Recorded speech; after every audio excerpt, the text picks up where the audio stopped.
Salut les amis, ici The Proderty, alors bienvenue pour cette nouvelle vidéo du mois de juin. Donc que faire dans son jardin de permaculture? Donc là ici, la saison est lancée depuis un petit mois quasiment. Donc je vous laisse découvrir ça tout de suite après l'introduction. Allez c'est parti, une petite balade.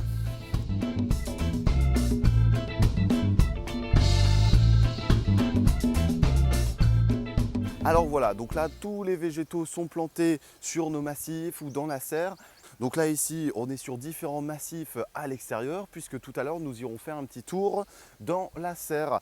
Alors on va voir un petit peu les différentes opérations qu'il faudra réaliser au cours de ce mois de juin, sachant que ça va être une alternance entre encore des plantations, notamment au niveau des légumes méditerranéens, entre la courgette, l'aubergine, la tomate, les poivrons, les piments, et aussi avec une alternance sur nos récoltes. Alors je vais commencer par ce petit massif là qui est assez intéressant, qui ne demande pas trop d'entretien puisqu'on a une alternance entre donc, les fraisiers au premier plan qui vont donner d'ici 1 à 2 semaines. Ensuite, on a la série d'épinards, une série de laitues, des carottes et encore des fraisiers. Donc là ici, c'est un massif qui est exposé d'est à sud-est, qui récupère la lumière le matin et que l'on va faire des rotations justement pour pouvoir échanger et échelonner nos cultures. Donc là, ce que je vais faire, je vais procéder à la récupération des épinards pour aller les consommer. On va laisser les maïs également se développer et on viendra planter d'ici peu de temps donc des haricots grimpants qui viendront se tutorer sur nos fameuses tiges de maïs. Au niveau des entretiens ici, donc les futurs éléments à prévoir ici, ça va être de mettre en place un paillage pour l'arrivée de l'été. Donc une fois que les épinards auront été récoltés, on va s'occuper de pailler avec de la paille ou avec du gazon, que vous allez pouvoir voir notamment avec la tonte de la pelouse et avec la récupération de ces rémanents. Donc on va pailler notre sol pour éviter d'arroser et pour éviter de désherber tout au long de cet été. Alors pour ceux qui suivent les vidéos au travers de la chaîne, donc vous avez pu voir l'évolution de ces massifs. Donc là ici, on est sur la deuxième rotation de laitue ici, donc qui vont être bonnes à récolter pareil d'ici 2 à 3 semaines. Ensuite, les carottes ont été démariées et ont été désherbées afin de favoriser leur développement et d'avoir des carottes un peu plus grosses. Donc là ici, on va refaire un deuxième démariage et ensuite on va pouvoir les pailler également pour concentrer l'humidité. Là ici, entre les lignes, on a incorporé encore une fois du maïs qui va permettre de générer un peu d'ombre puisqu'on est sur un massif plein sud. Et ensuite, on va pouvoir encore une fois donc palisser donc différents haricots ou différentes plantes grimpantes sur ces maïs. Par exemple, je pense aux haricots tarbés ou aux haricots violets qui va pouvoir fixer l'azote et la restituer pour les plantes avoisinantes. Donc ça, c'est une méthode 1000 pas que vous allez pouvoir retrouver au travers de la chaîne également. Les choux sont en train de se développer, donc là pareil ça va être une récolte fin juin, sachant que dans la serre, la récolte des choux a déjà eu lieu. De l'autre côté, on va retrouver donc les oignons, les ails et échalotes là sur 2 petites lignes. On a aussi également donc les épinards qui vont être arrachés et qui vont permettre également donc d'éviter la prolifération d'adventices, la prolifération de mauvaises herbes sur cette zone-là. Entre les lignes, on a des salades qu'il va falloir justement éclaircir. Et enfin, donc, les petits pois qui sont en train de se développer, qui sont en fleurs et qui vont donner dans pas trop longtemps. Alors cette partie qui est un peu moins linéaire, on va dire ça comme ça, donc on va retrouver pareil tout un tas de différentes choses. On va pouvoir encore semer de la betterave, on va pouvoir encore semer de la laitue, de la carotte, des petits pois, des haricots. Vous allez pouvoir découvrir ça donc sur la chaîne pour réaliser tel ou tel type de semis.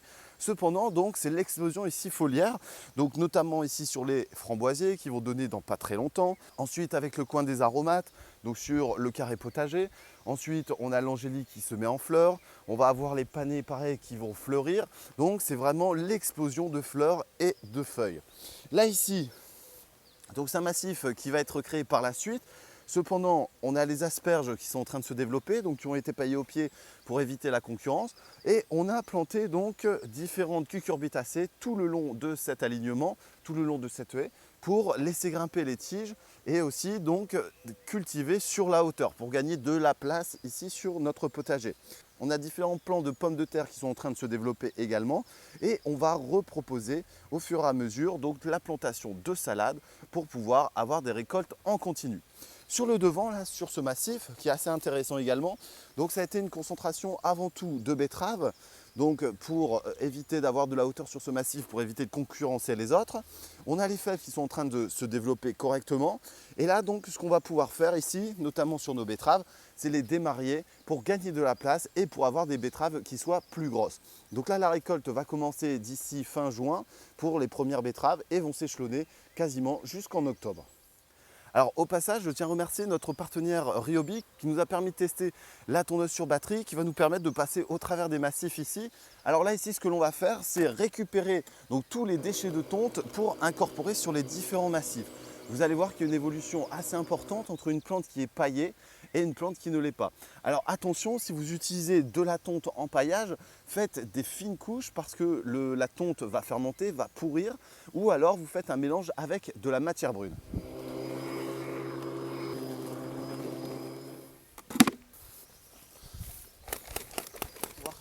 Voilà, les déchets de tonte sont placés ici. On va aller continuer la vidéo pour voir ce qu'il nous reste à faire dans le potager. Alors dans cette zone-là, ça pousse très très bien. Donc pareil, vous pouvez voir encore une fois que le paillage a été mis en place. Alors sachez que cette année, on a travaillé sur 2 paillages différents principalement. On a travaillé donc sur le paillage d'écorce de sol et ensuite sur un paillage à base de lisier de cochon, donc qui va nous permettre en même temps d'apporter des minéraux aux plantes ici plantées. Là ici, on a les pommes de terre qui se développent très très bien, donc on va les laisser en place un petit peu. On viendra repailler et rebuter légèrement afin de maintenir le collet. Ensuite, les choux-fleurs pareil vont être bons à récolter ici d'ici 3 à 4 semaines, un peu comme les autres que l'on a vu tout à l'heure. Et enfin, donc la série de betteraves qui va être arrachée ici d'ici 10 à 15 jours.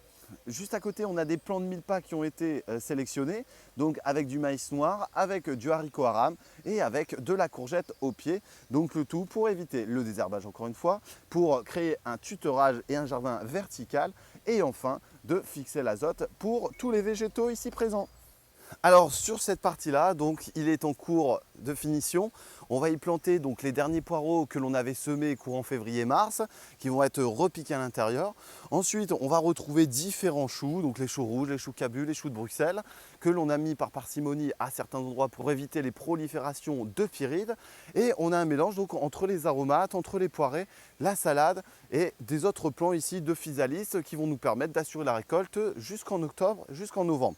Donc au niveau d'épaisseur de paillage ici, vous pouvez voir que l'épaisseur est assez importante puisqu'on est sur un massif qui a été reconstitué il y a quasiment 2 à 3 ans et donc l'humidité s'évapore relativement vite. Donc plus on met une épaisseur de paillage, plus on a un isologue qui est important et plus l'humidité va être concentrée à l'intérieur. Et forcément, moins on aura à désherber. Cependant, ce n'est pas vrai pour tout parce qu'on peut voir quand même à certains endroits que les liserons arrivent à passer, voire même que les orties arrivent à percer cette couche de paillage ici présente. Il y a quelques mois, on avait greffé les différents végétaux.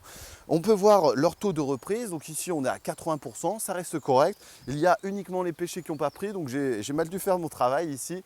Mais c'est pas trop grave, on en refera l'année prochaine. Donc là, ici, on va juste maintenir une humidité importante. Donc ce sera peut-être votre seul devoir ici, si vous avez fait des greffes, maintenir une humidité pour avoir un chignon racinaire le plus important possible, pour avoir quelque chose d'intéressant à planter au cours de cet automne 2019.